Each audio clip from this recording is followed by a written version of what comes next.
At the White House Correspondents Dinner on Saturday night, the president, he got a lot of laughs. Larry Wilmore got a lot of groans. Here's a sample.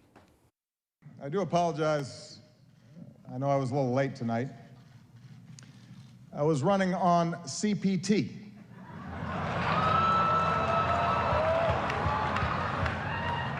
Which stands for jokes that white people should not make. GOP Chairman Reince Priebus is here as well. Glad to see that you feel that you've earned a night off. Congratulations on all your success. The Republican Party, the nomination process, it's all going great. Keep it up. You know, the free press is central to our democracy, and nah, I'm just kidding. You know I've got to talk about Trump. Come on. Although I am a little hurt that he's not here tonight. We had so much fun the last time. And it is surprising. You got a room full of reporters, celebrities, cameras, and he says no. Is this dinner too tacky for the Donald? As for me and Michelle, we've decided to stay in D.C. for a couple more years. Thank you. This way our youngest daughter can finish up high school. Michelle can stay closer to her plot of carrots. She's already making plans to see them every day. Take a look.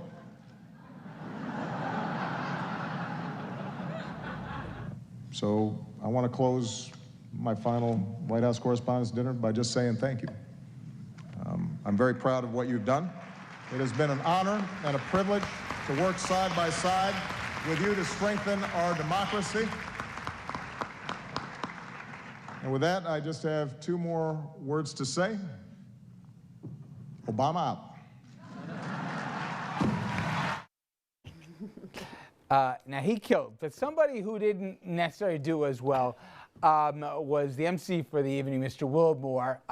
He had to follow the president, not an easy gig for anybody, but even grading on a curve, I don't think he got high marks. Take a look. Welcome to a Negro night here at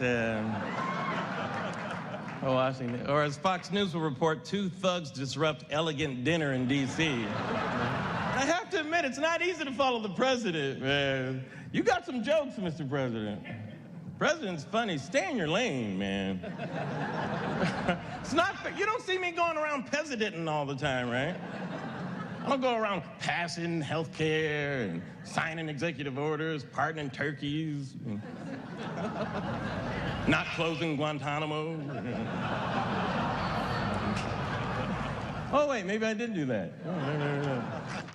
There's a lot more of that. Anyway, guys, regardless of your politics or whatever else, he's got some really good comedy timing. We knew that before tonight. We've seen it before. The Boehner bit that the two of them did. Hysterical. You could tell they generally liked each other enough to pull that one off, whatever the contentious relationships that they had and stuff were. But that was funny. It was funny, and with the Boehner thing, you kept wondering, why couldn't they have brought a little bit of that into their relationship when they needed to get stuff done together? But no, the president was hysterical, and I think it's strange to me watching it because it feels like, my God, he really is leaving. I mean, we know that, but he's been around for so long, so the thought that this was it, I think, was really, you know, kind of moving. His next gig is going to be The Daily Show. Maybe. Oh, I don't know.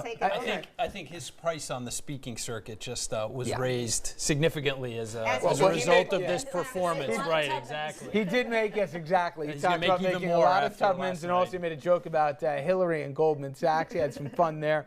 You know, Don, we'll get to a little bit in a few minutes, the Wilmore comment that's generated some controversy, but there's always a kernel of truth that comes out of these things, that it's just veiled under the surface, including when he said, you know, we had someone who jumped the fence at the, you know, at the White House, but we got Michelle, don't worry, you know, like, he's ready to go. You get the idea that, you know, some guys, you were to pull Bill Clinton out of there. He's done his 8 years. I think the Obamas and certainly the president have said, time for something else. When you're the president, you never get to check out. But I think until the time is over. But I think the president is ready to go. And I think Michelle Obama, the first lady, was ready to go after the first night.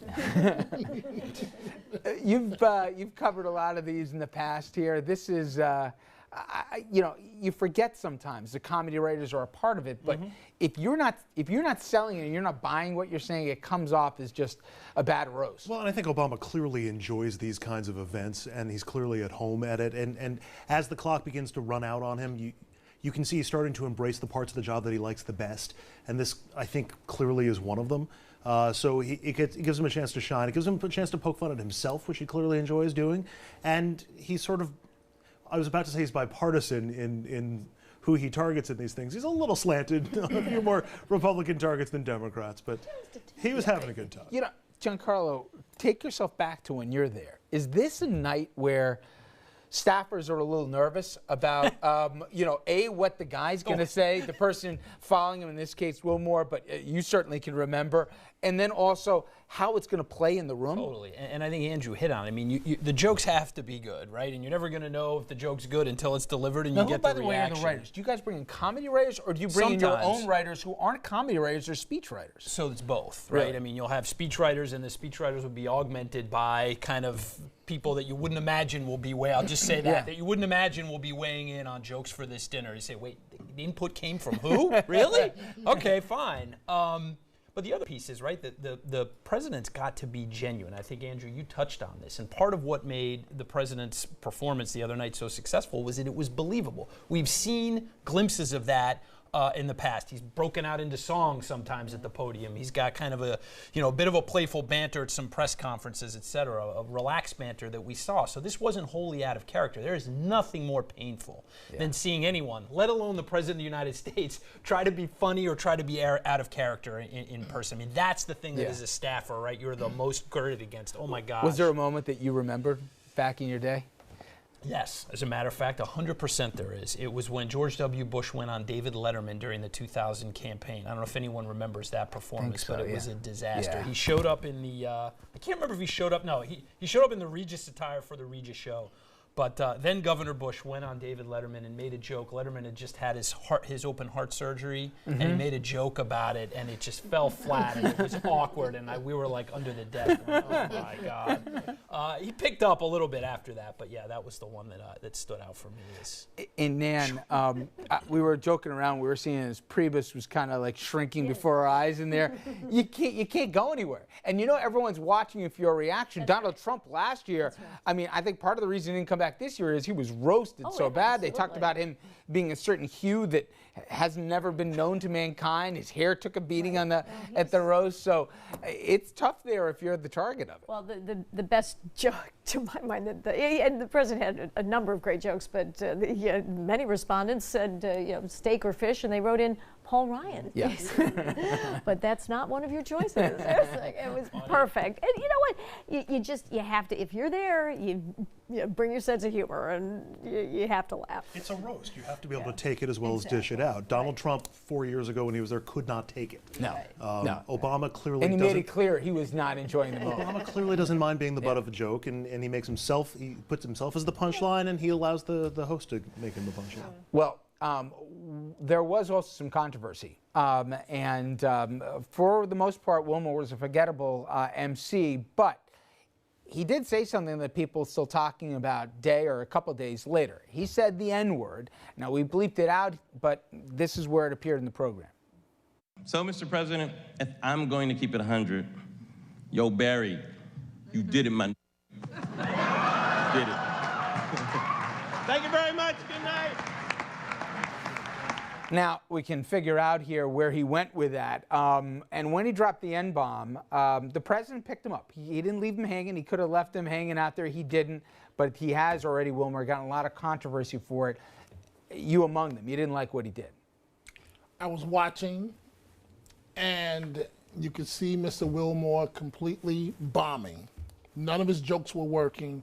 The joke about Wolf Blitzer was offensive to people like me. Wolf has been in this game of political reporting a long time. How dare you, who just got a show a half a minute ago on Comedy Central that nobody watches, and you're making fun of this man's career. And then, for the man that grew up in a suburb of California, I'm referring to Mr. Wilmore, he wants to keep it real. He wants to beat on his chest. Yo, Barry. And I've calmed down. I wrote an open letter complaint. This clown Many of us have fought have fought institutional racism all our careers. Like women have to fight glass ceilings. And this clown, this idiot, gets up there. He could have said brother instead of my N. So when I stop kids on the subway and they like, yo, my N, yo, my da da da da, and I'm like, listen, don't do that to yourself. The Klan would say that right before they noosed, noosed you or hung you up. And so how am I going to make that argument now when they're going to say, well, Mr. Carter, the comedian said it to the president's face, the black comedian. Nobody white said it, and you said it before the National Press Corps. I mean, I don't wish bad for his career, but what was he smoking? What was he thinking? I don't have much to add to it. I got to admit, when I first heard it, and I thought, well, maybe there's a comedic context, and the president was all right. The room, you heard the gasp, but then they clapped along. I don't know. Has he, for the most part, gotten a pass on this, or has he gotten a beating? He's received a beating, and rightfully so. The White House has said they understood the spirit. But what else do you expect for them to say? The president, who's known as no drama Obama, of course he's going to embrace him. He just wants the moment to be over with. But think about this. The first black president, the first black man. We may not ever see another black man in the White House. After Obama, I don't think it's going to happen. And you get up there. Black Republican runs, we will. No. Maybe a black Republican. And you get up there, some 2-minute clown comedian. You're not even a comedian because you're not funny. You was the sidekick for, who's the guy on Comedy Central? The one that just quit? Stewart. You was the black sidekick. That's all you were, period. And you're a writer for Blackish, and you get up there and beat your chest and call the president of the United States by his first name with his wife sitting right there and then call him my N. Come on, Richard. Come on. I'll make that the last word on it. Coming up next, we will pivot from the House Correspondents' Dinner to where we were 5 years ago, coincidentally, at another Correspondents' Dinner. That's when SEAL Team 6 killed Osama bin Laden, a seminal moment for the president, for the country. But I'm going to talk about with the table how much of an enduring legacy that has left.